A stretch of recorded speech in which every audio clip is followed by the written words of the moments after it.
Hey guys, welcome to our channel. Today we're going to be reviewing Love is Blind Season 9, Episodes 1 through 5. This season took place in Denver, Colorado. We have a bunch of people we want to talk about and a bunch of situations that took place. So let's get into it. So we're going to be talking about the main couples of the season as well as a few honorable mentions. So first up, we kind of get to see Patrick and Casey kind of get to know each other. They seem to have like a lot of cultural similarities in the sense of Casey has, I believe she said it was a sister who sings in Korea. And then Patrick has a family heritage of an Asian descent. So they kind of connect it within that aspect of similar cultural family situations.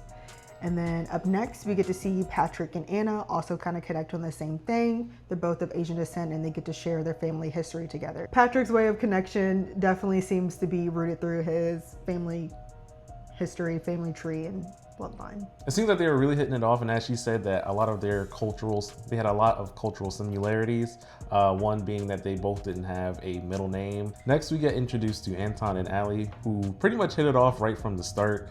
They shared many things similar. They are actually the first couple that we see get engaged this season. Every season has like that one couple that just gets along right from the beginning, kind of boring, not a lot going on in the pods. It does get better as the season goes on, but that is Anton and Allie. Up next, we have Edmund and Calibria. Throughout the scenes with Edmund, you're gonna notice that he's gonna have a pick in his head like the entire time. But I wanna say for his first pod date was the only time throughout the entire season so far that we have not seen a pick in his head. So more on Edmund and KB. So KB is a social worker and Edmund is a realtor. So they do connect in that aspect of sharing future aspirational goals together in real estate.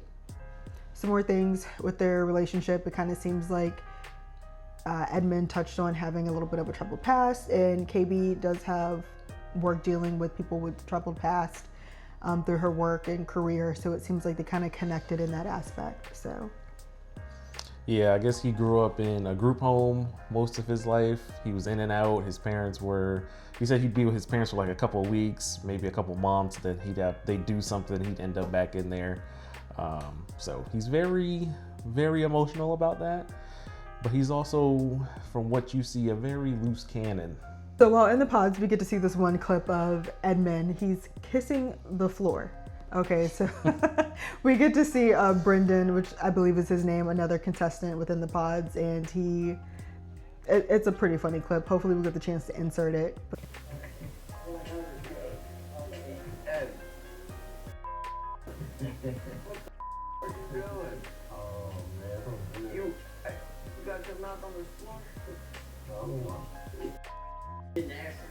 Your immune system gotta go crazy. Man, it's a good kissing song right now too, bro. They kissing so. But he definitely questions him, like, what are you doing kissing the floor, buddy? He was practicing on how he was gonna kiss his future fiance. I wouldn't want you kissing me if your lips were on the floor. So up next is Madison and Joe. They also hit it off pretty well in the pods, even though they couldn't seem to plan a date too well. It looks like they got stuck after trying to figure out what to do after going to 7-Eleven. At least he couldn't plan the date. Yeah. Although they seem to hit it off pretty well, they don't always seem to be on the same page. There's like a few little, I won't call them red flags, maybe yellow flags that you can kind of see throughout the pods. Although like they do have that fun kind of bubbly personality, there are like a few things that kind of stuck out a little bit within the pods. So although we do touch on the fact that they kind of struggle with planning the date, I guess the reason why I do call that a little bit of like a yellow flag is that's such a simple task, and it's like, there's more to it, like lack of communication, poor planning, like were they ever really going to be on the same communication styles and what they need from each other romantically? I just think that was such a simple task that kind of got glossed over that I feel like will be brought back up later on down the road. Next is Megan and Jordan, which Jordan is what was he? I think he's like a branch financial manager. Oh yeah, like a branch manager, right? Mm-hmm. And Megan is like a business owner. I guess she owned a business and she sold it off, and she's starting one with self-care. I know she mentioned red light therapy. They bond over her dad previously having type 1 diabetes, and Jordan's son, Luca, also having type 1 diabetes. She also had a second connection in there. Mike, he was a real estate investor who kind of matched her lifestyle as far as like what she's used to doing and like in her daily life.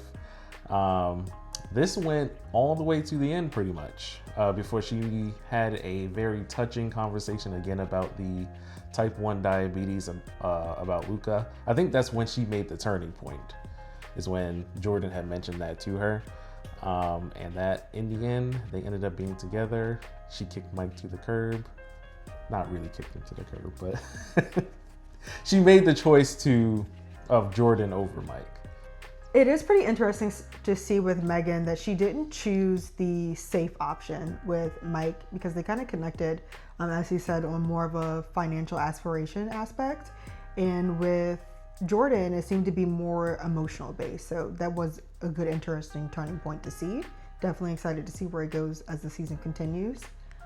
Up next, we do get introduced into the last couple that we're going to talk about, which is Annie and Nick.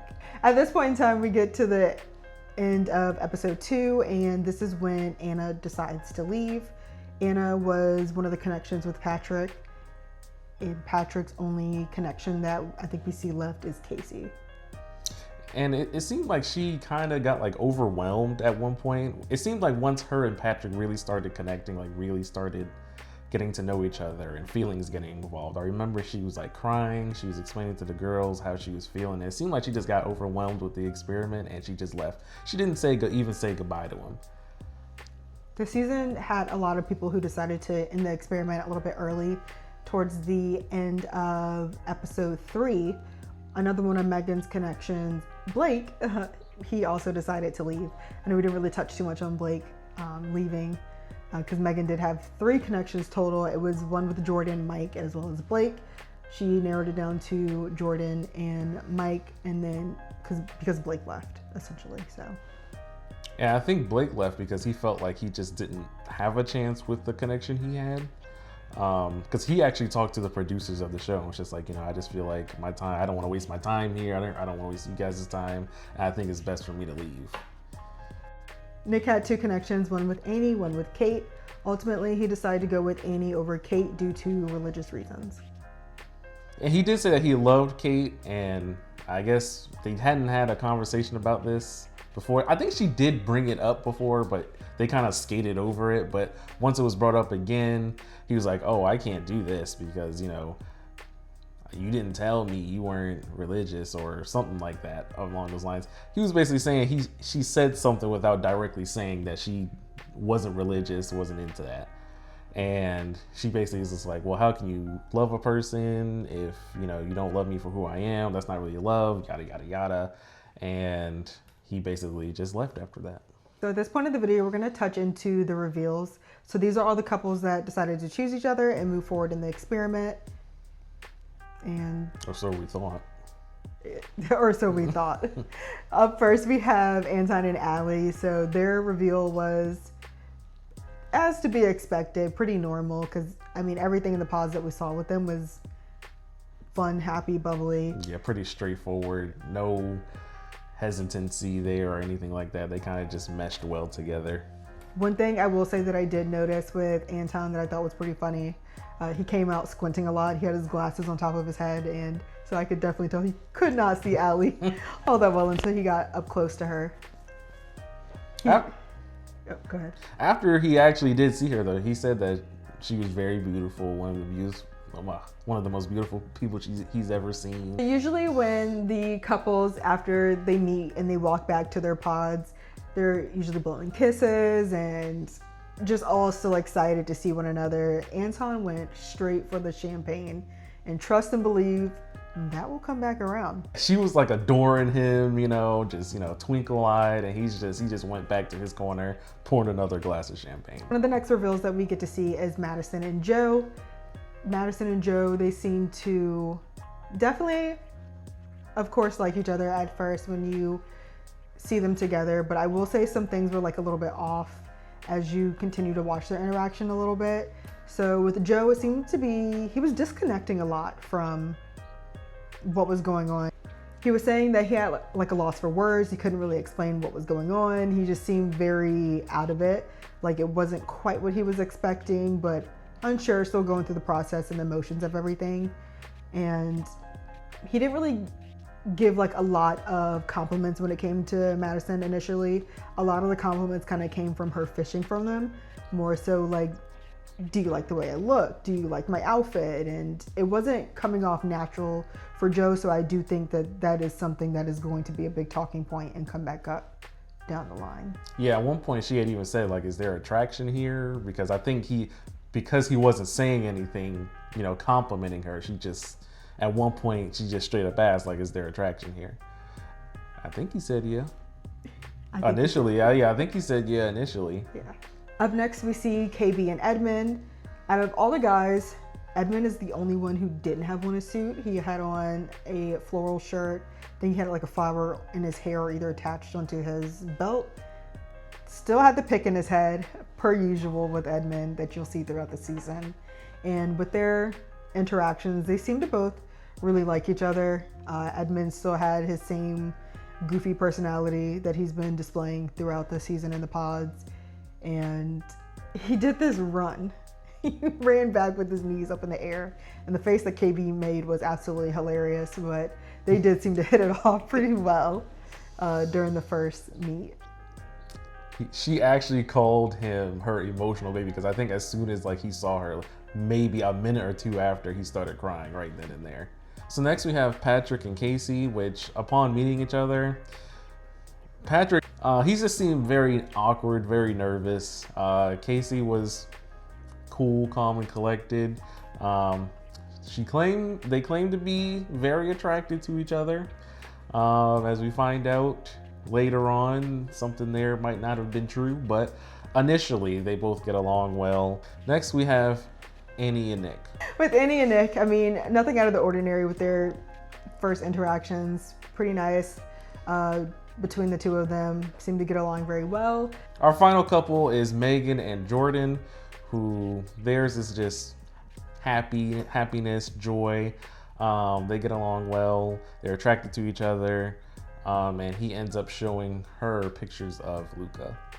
Okay, so to wrap up episodes 1 through 5, the way that it ends pretty much is we get to see Casey kind of sit down with production and talk about some of her struggles that she has connecting with Patrick on a physical level. We didn't really see much of that with the connection when at the pods. We didn't get to see too much of Casey not showing attraction for Patrick. So this really came as a shock as she sits down with production and says, I just don't think I'll grow attraction for Patrick. So finally they meet up, Patrick and Casey, in the hotel lobby. And she is giving so many mixed signals to Patrick. Yeah. She's basically still kissing him all over him and saying, I can't do this with you, but still kissing. And Patrick's like, is it me? Is it my attraction? And she's saying no, but still kissing him. And he's like, well, do you just not want to go to Bali? Or were they in Bali?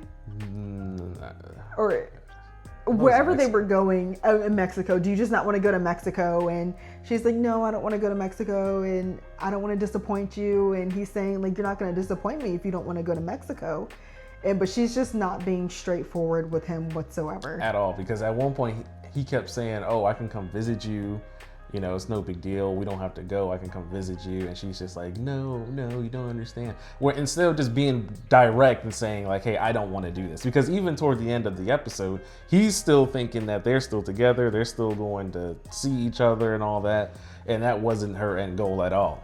So that pretty much sums up episodes 1 through 5 when it comes to Love is Blind season 9. We do have some more episodes to review, so be on the lookout for that. If you have any questions or you want our opinions on something that happened throughout the season, let us know. Let us know what other shows you want us to watch. Make sure you hit that like button, subscribe.